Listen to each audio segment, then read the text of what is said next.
আল্লাহর নবী সাল্লাল্লাহু আলাইহি ওয়াসাল্লাম বলছেন, হাদিসের মধ্যে আছে, যে ফজরের নামাজ পড়ে না, আল্লাহ রাসূল বলছে ওয়া ইল্লা আসবাহা খাবিসান নফস কাসলানা, ফজরের নামাজ যে পড়ে না, রাসূল বলেন সে হচ্ছে খবিস। খবিস, এটা খবিস তুই বেটা। এই তোমরা যারা ফজরের নামাজ পড়ো না, খবিস তুই বেটা, খবিস। পাউডার লাগায়, পাউডার লাগাও কিত্তা, খবিস কোথাকার। খবিস আবার পাউডার লাগাও কিত্তা, ফেয়ার এন্ড লাভলি ডলো কিত্তা। কথা বলেন না কেন? তুই কিত্তা পাউডার লাগাও, পাউডার লাগাইলে বুঝি সুন্দর হয়। বেড়িয়ে দেখো না পাউডার লাগায়ও, এ বুড়িয়ে লাগায় ঘন্টা দুই এক পর আবার এ বুড়িয়ে দুইয়া লাগে। বুড়ি জানে এটা ধোকা, ঠিক কিনা বলেন না? এটা যে ধোকা, নাহলে বুড়ি ধোকা। মেকআপ বক্স ধোকা আবার লাগাইয়া সেটা, এটা ধোকা, এটা আসল না, এটা নকল। আল্লাহর নবী সাল্লাল্লাহু আলাইহি সাল্লাম বলেন বেনামাজি খবিস।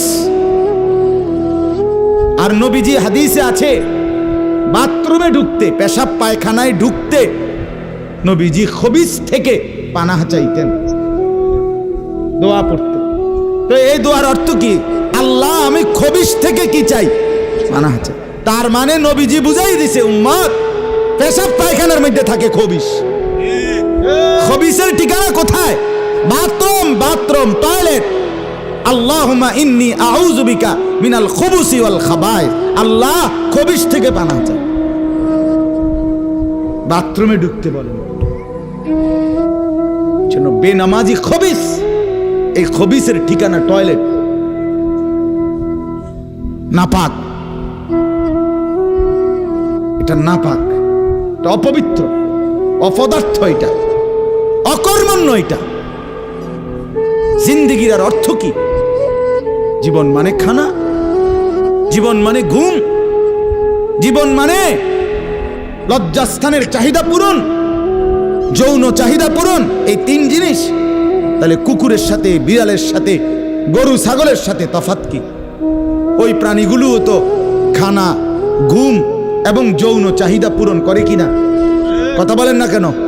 কুকুরের ছাও আছে কিনা? তো কুকুর বিড়াল খায় কিনা? কুকুর বিড়াল ঘুমায় কিনা? তো তোমার সাথে তফাৎ কি? বেনামাজি বলে সেজদা নাই যার কপালে। আমনের লগে জানোয়ারের পার্থক্য কোথা? আমনে খারাইয়া কোনছে ভিডিও করুন, আমনে কোন? হ্যাঁ বলেন, এখন বলেন, আমরা শুনি, এনে 10 জনে বিচার করুন। পার্থক্য কোন? আপনার সাথে জানোয়ারের তফাৎ কি? ছেলেরা বলো বাবা, তোমরা যারা মাগরিবের নামাজ পড়ো নাই, হ্যাঁ, লজ্জা কোথায় তোমাদের? শরম কোথায়? এই বেহায়া, কোন লজ্জায় আল্লাহর জমিনে চোখ তুলে তাকাও? হ্যাঁ, নির্লজ্জ। ছি ছি ছি ছি। মুসলমান এত আত্মমর্যাদা বোধহীন হয় কিভাবে? মালিককে চেনে না, বানানেওয়ালাকে চেনে না, গোলামি বুঝে না, সেজদা দিতেও মন চায় না। মুসলমান এত পাষাণ হয় কেমনে? আরে তার মা কোথায়? তার বাবা কোথায়?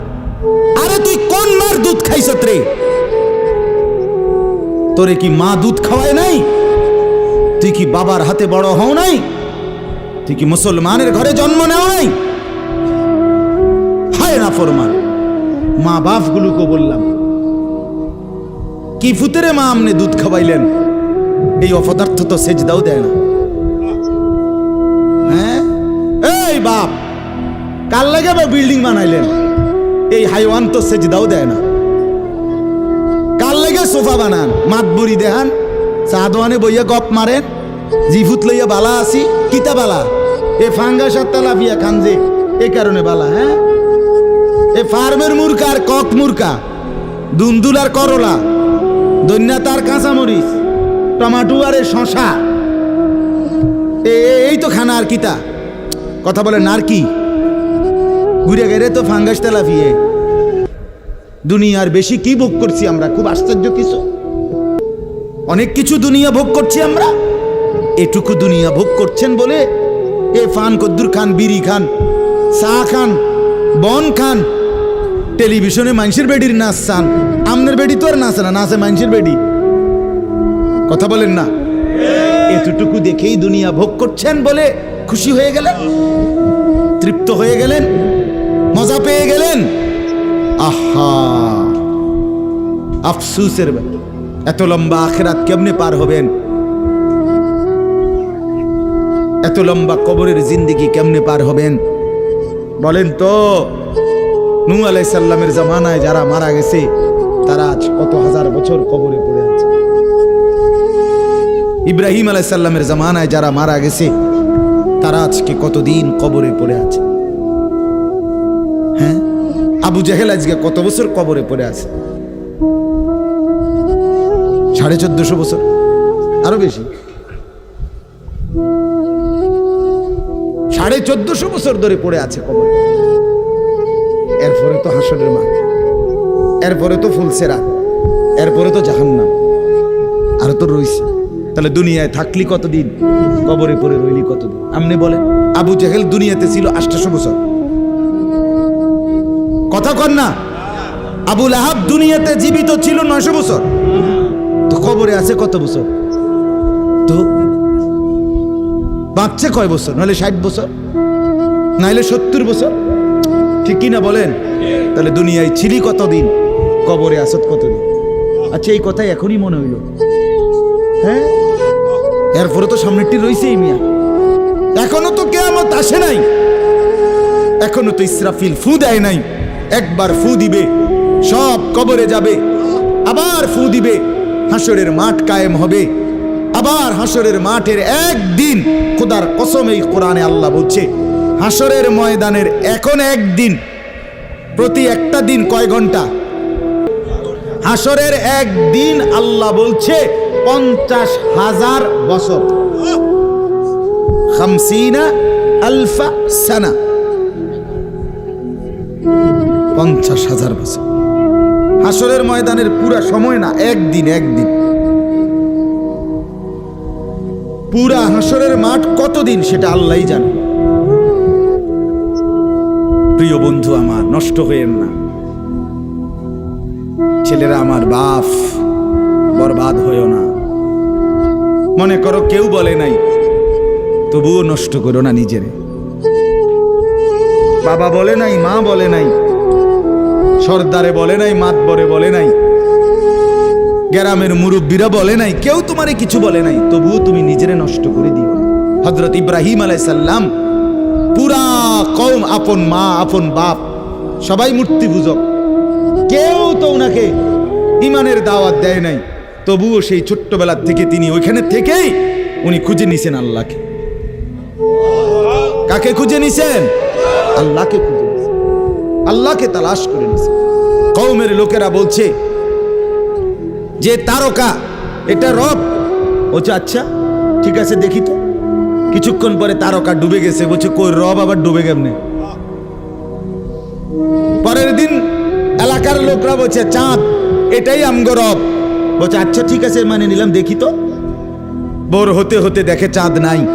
কিও রব যদি জায়গা, তো আমি বন্দা রইলাম, রব কো? বুঝছেন না কথা? এরপরে বলছে সূর্য, এটা বড় সড়ো মোড়া তাজা, এটাই রব। হ্যাঁ, ইব্রাহিম আলাইহিস সালাম বলছে আচ্ছা দেখি তো। সন্ধ্যা হইছে আর সূর্য ডুবে গেছে। তো ইব্রাহিম আলাইহিস সালাম বলছে হায় আমার কওম, কি কও ইডি তোমরা? তোমার মাথা ঠিক আছে নি? রব কেমনে এর মোড়ে নামে? রব এমন হয় কেন? বানানেওয়ালা এত দুর্বল হবে কেন? তখন তিনি বলছে ইন্নী ওয়াজ্জাহতু ওয়াজহিয়া লিল্লাযী ফাতারাস সামাওয়াতি ওয়াল আরদা হানিফা ওয়া মা আনা মিনাল মুশরিকিন। যে না কওম শোনো, আমি তোমাদের বানানো কোনো দিকে ফিরবো না, আমি ফিরছি আমার চেহারা, আমার জিন্দেগি ফিরাইয়া দিলাম ওই সত্তার দিকে যিনি 7 আসমান ও জমিন পুরাটা বানাইছে।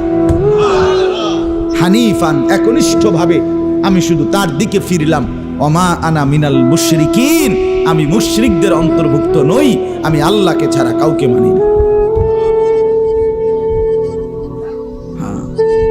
হযরত ইব্রাহিম আলাইহিস সালামের বাবা বলছে, পুত তোরে আমি তেজ্য পুত্র করে বাড়ি ছাড়া করে দেব। হযরত ইব্রাহিম আলাইহিস সালাম বলছে, আ'তাজিলুকুম ওয়া মা তাদউনা মিন দুনিল্লাহ। আব্বা আমি আমনেরে ছেড়ে দিলাম, আমনে আমার কিতে ছাড়বেন? আমনে বাইত জায়গা দিতেন না, কিতে আমি আইলাম না আমনে বাইত। আমার ঈমান দরকার, আমার আখিরাত দরকার। আমি বন দিয়ে কিতে করি? আমি সোফা দিয়ে করমু নাকি? আমি বিল্ডিং দিয়ে করমু কি? যার বাপে বিল্ডিং করে দিছে না, হাতে বেড়া পরে আর বিল্ডিং করতে আসছে না, কথা কয় না, বোঝেন নাই আমার কথাটা? যার বাপে জমি কিনা দিতে আসছে না, এবারে পরে এবারে ফুতে আর কোনোদিন জমি কিনতে আসছে না, তো কি আমনে যে একবার উল্টাইয়া গেছেন। হ্যাঁ, আরে ফুত, আমি যদি কদ্দুর কিছু করে দিয়ে যাইতাম না পারি, আমি মরলে তারা খাইবো কেমনে? না, তারা চিরা খাইবো। আর পরে আমনে 2 বস্তা চিরা কিনা দিয়ে যাই, আমনে মরলে আর কেউ দুনিয়াত কাম করতো না, আমনে একটা কামিলা মূর্তি আছেন শেষ। এটা ধোকার কথা না, বলেন না কেন? তো হযরত ইব্রাহিম আলাইহিস সালাম বলছে, আব্বা আপনাকে ছেড়ে দিলাম। ওয়া মা তাদউনা মিন দুনিল্লাহ, আল্লাহকে বাদ দিয়ে যে আপনি যাকে ডাকেন সেই মূর্তি, আল্লাহকে বাদ দিয়ে যেগুলোকে আপনি ডাকেন, বাপ আমি এগুলোকেও ছেড়ে দিলাম। এবার ইব্রাহিম নবী বললেন, ওয়া আদউ রাব্বি, আমি শুধু কেবল আমার রব আল্লাহকে ডাক দিলাম।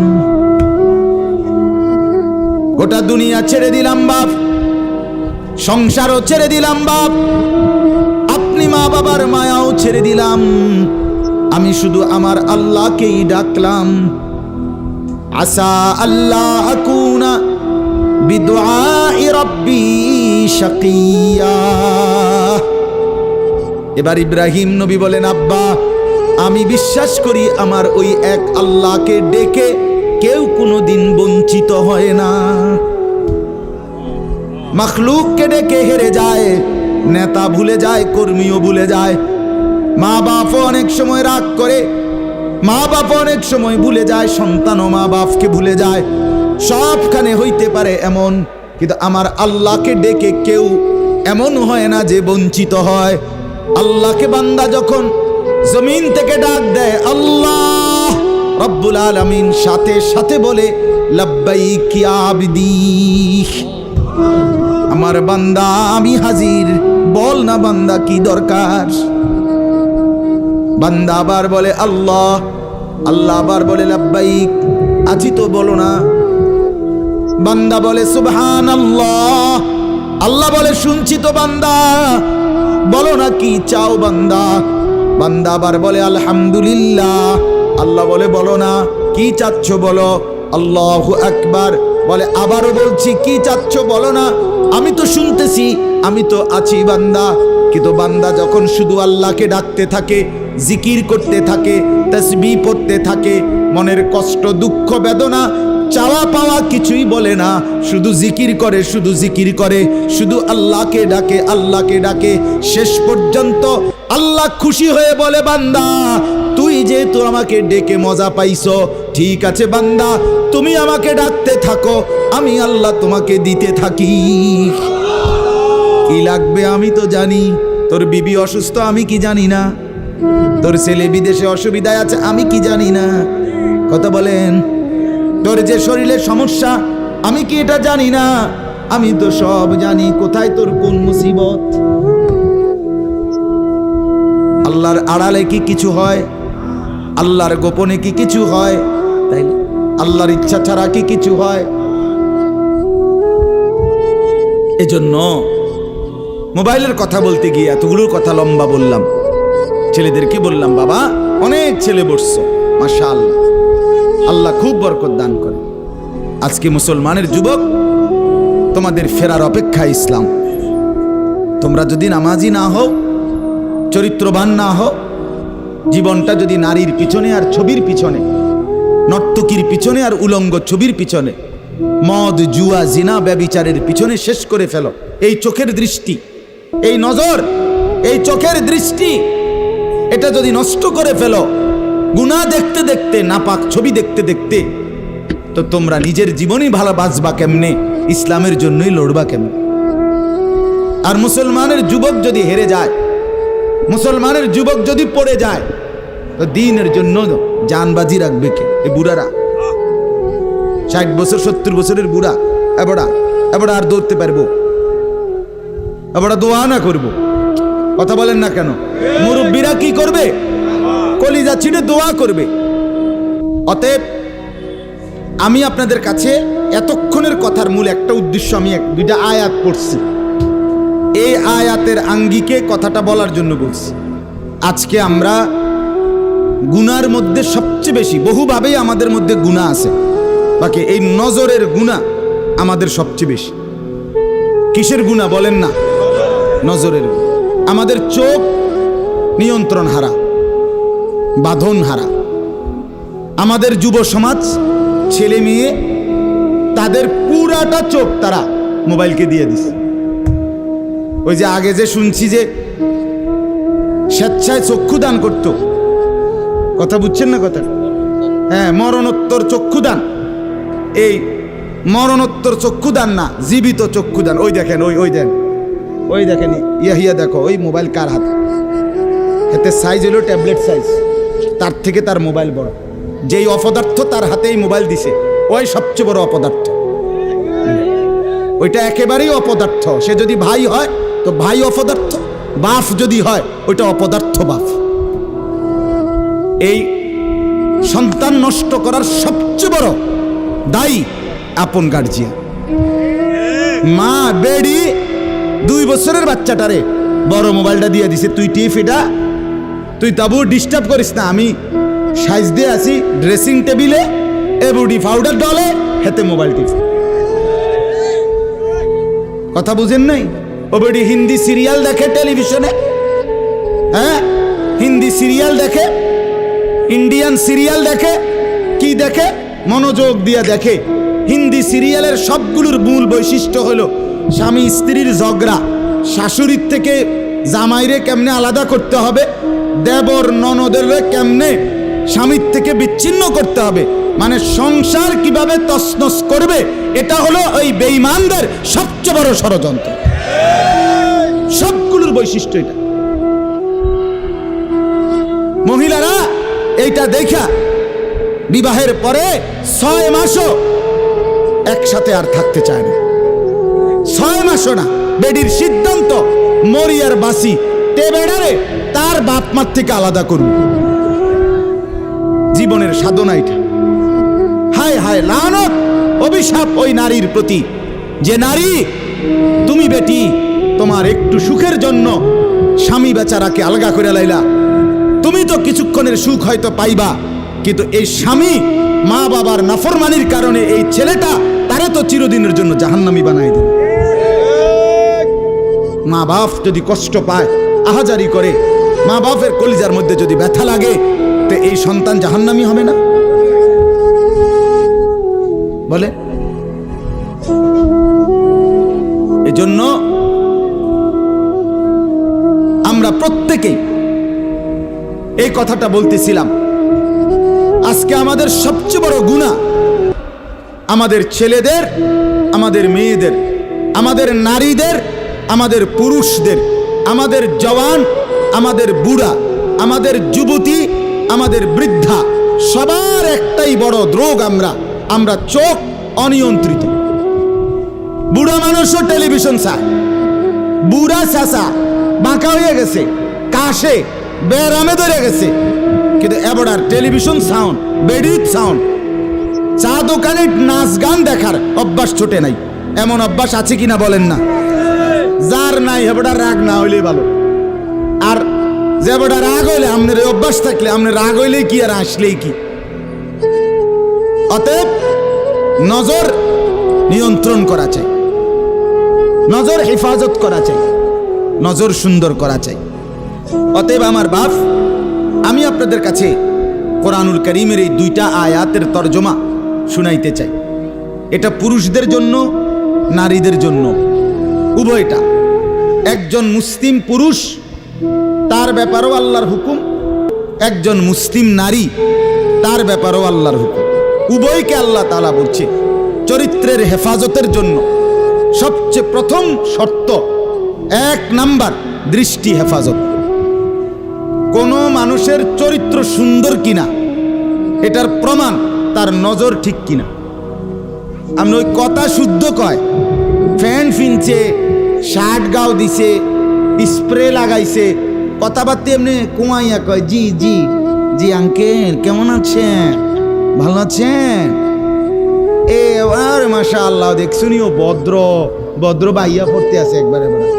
না না না না, 1 নাম্বার পবিত্রতা, সুন্দর উত্তম আখলাক, সৎ চরিত্রবানের 1 নাম্বার বৈশিষ্ট্য হলো যে যার চক্ষু নিরাপদ, যে চোখ নিরাপদ রাখে।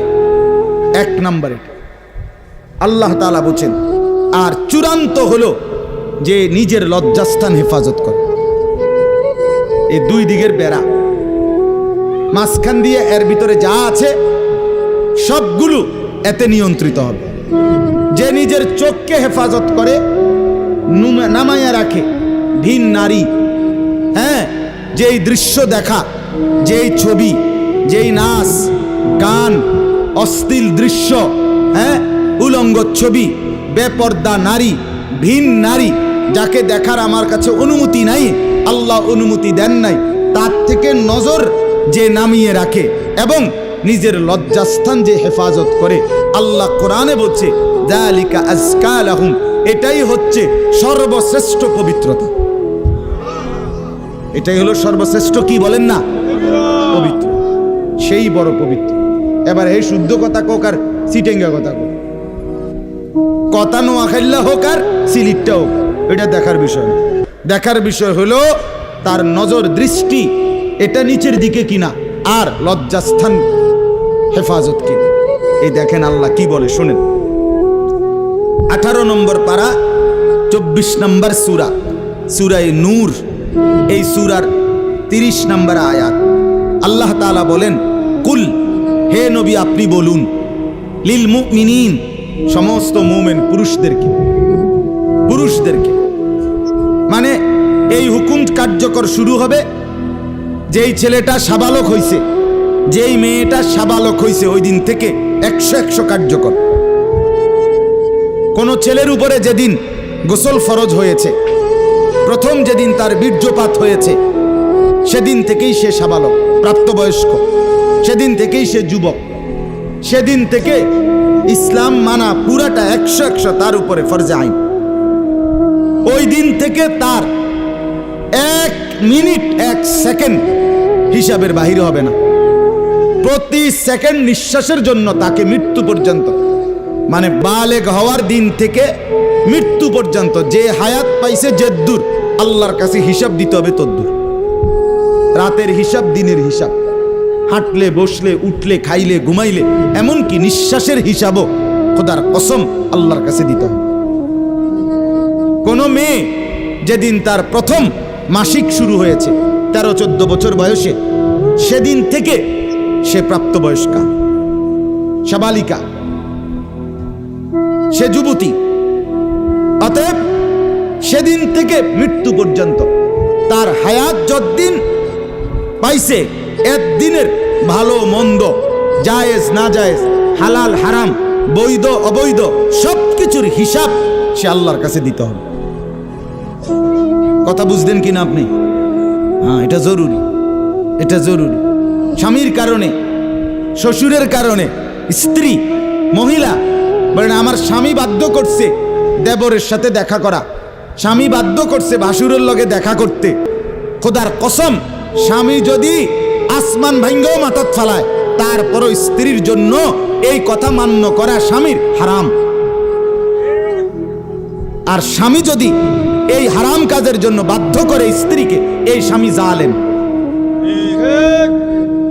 এই স্বামী কি বলেন না কেন, চাচতো ভাই, জ্যাঠতো ভাই, খালতো ভাই, ফুফাতো ভাই, দুলা ভাই, তারারে কইছে বাদ বাইরা দাও, তুমি আজ্ঞায় দাও, তারা মেহমান, সব সময় কি আর আইয়েনি? হ্যাঁ, যেই স্বামী বলে, যেই শ্বশুর বলে, এই উভয়টাই জালেম, নিকৃষ্ট পাপী, সীমা লঙ্ঘনকারী, সীমা লঙ্ঘনকারী। কোনো সন্দেহ না, কোনো সন্দেহ। আল্লাহর হুকুমের বিরোধিতা করে মাখলুকের হুকুম মানা অনুমতি নাই, অনুমতি নাই।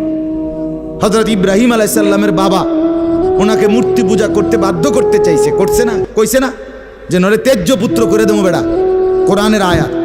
ইব্রাহিম আলাইহিস সালাম বলছে আমনেরে আমি ছেড়ে দিলাম। কিসের জন্য? ঈমানের জন্য। কিসের জন্য বলেন না?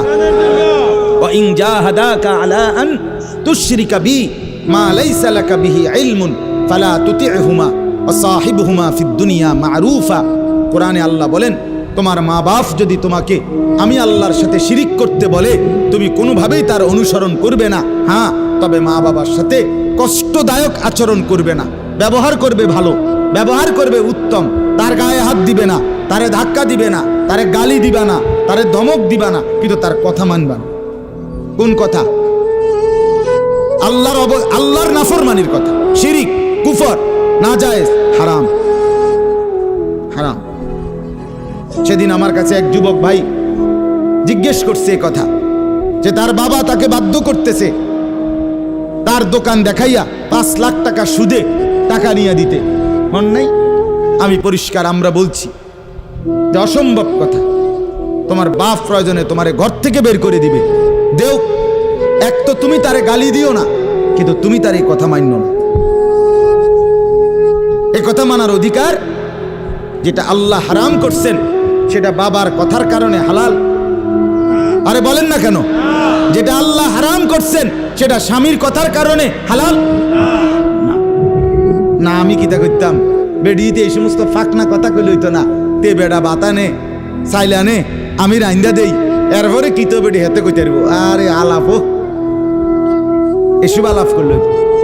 ফেরাউনের ঘরে বিবি আসিয়া ফেরাউনের মতো জালেম কাফের, তার ঘরে নিজের ঈমান 100 ঠিক রাইখা দেখায় দিছে পৃথিবীবাসীকে যে জমিনে ফেরাউনের চাইতে বড় কাফের কে হবে। আমি তার ঘরে থাইকে ঈমানদার থাকছি, আমি স্ত্রী আসিয়া, আমি জান্নাতি। অতএব পৃথিবীর সবচেয়ে বড় জালেমের ঘরে থাকলেও, পাপীর ঘরে থাকলেও তোমাকে আখিরাত বরবাদ করতে পারবা না। আল্লাহ আমাদের মা বোনদেরকে বুঝার তৌফিক দান, আপনাদেরকেও বুঝার তৌফিক দান। নিজের স্ত্রী, নিজের কন্যাকে বাজারের পণ্য বানাবেন না। আত্মমর্যাদা বহুত বড় সম্পদ, গায়রত। আপনার স্ত্রী বেপর্দা বাজারে বাজারে ঘুরে, রাস্তার পুরুষ রাক্ষসের মতো তাকাইয়া দেখে, আপনার আত্মসম্মানে লাগে না। আপনি বেগায়রত, আপনি পুরুষ নামের কলঙ্ক। আপনার মেয়ে বেপর্দা হাঁটে, 8-7 কাপড় পরে, টাইট কাপড় পরে, জামা পরে, রঙ্গিলা পাউডার সিয়া সাজ্জা রাস্তার বখাটে দুই পাশে কুত্তার মতো দুই পাশে গুরগুর গুরগুর কইরা পিছনে পিছনে ঘুরে। আমনে বাপ হইয়া জানেন, মেয়ে মা হইয়া দেখছেন, আমনের গায়ে লাগে না, কলিজায় লাগে না। আপনি বেগায়রত, আত্মমর্যাদাহীন পুরুষ আপনি। আমি সেদিন নিজে দেখছি, আমার কলিজা ছিঁড়ে গেছে। আমি নিজে দেখছি, ওই দেবিদ্দার রাস্তা দিয়ে আসতেছি, বাজারের মধ্যে জ্যাম। হঠাৎ আমার নজর জানালা দিয়ে বাহিরে দেখলাম একটা স্কুল পড়ুয়া মেয়ে। মেয়েটা আপনার স্বাভাবিকভাবে জড়সড় হয়েই হাইটা যাইতেছে সামনে দিয়া। ঠিক মেয়েটার এক হাত পিছনে একটা ছেলে আপনার এই বড় মোবাইল দিয়া, মেয়েটা হাঁটতেছে মেয়ের মতো। এই জানোয়ারে পিছন থেকে ভিডিও করতে করতে মেয়ের যাইতেছে পিছন। আমার মন চাইছে জানালা খুলে বলি, বোন তোর পিছনে কুত্তা লাগছে, তোর পেছনে কি লাগছে? কুত্তা লাগছে, তুই তোরে কুত্তা থেকে বাঁচা। বলেন মুসলমান এত নিকৃষ্ট হয় কিভাবে? আমরা নিজে কিতাবে পড়ছি, এই আজকেও পড়ছি ইয়াহিয়া, এই বইটা ফিলিস্তিনি বই। এটাতে লেখা আছে পৃথিবীর পশ্চিম প্রান্তে, মনে করেন পৃথিবীর এদিকে শেষ প্রান্তে যদি কোনো মুসলমান বোন নির্যাতিত হয়, খোদার কসম পৃথিবীর পূর্ব প্রান্তের শেষ